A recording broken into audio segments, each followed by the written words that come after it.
हवामान खात्याचा नंदुरबार जिल्ह्याला येलो अलर्ट जारी करण्यात आलेला आहे आणि त्या येलो अलर्ट नंतर नंदुरबार शहरासह परिसरामध्ये मोठ्या प्रमाणात आज सकाळपासून मुसळधार असा पाऊस होतोय आणि या मुसळधार पावसामुळे अनेक सखल भागांमध्ये जे पाणी जे ते साचलेलं आहे। मी सध्या नंदुरबार शहरातील परशुराम चौकात आहे आणि इथली एकंदरीत जर परिस्थिती बघितली, हा संपूर्ण रहिवासी परिसर आहे आणि या ठिकाणी मोठ्या प्रमाणात गुडघाभर पाणी जे या ठिकाणी साचल्याचं आपल्याला पाहायला मिळतंय।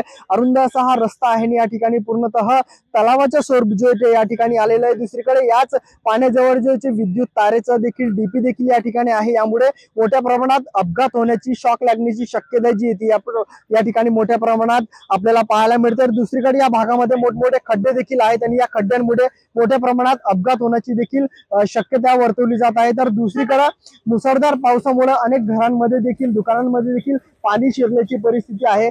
अजून पुढील 2 दिवस जे या जिल्ह्यामध्ये मुसळधार पाऊस पडण्याची शक्यता जी ती हवामान खात्याकडून वर्तवण्यात येत आहे। सागर निकवाले, साम टीव्ही न्यूज, नंदुरबार। आता isakal.com आहे देशातील नंबर 1 ची मराठी न्यूज वेबसाईट। प्रत्येक अपडेटसाठी isakal.com ला नक्की भेट द्या।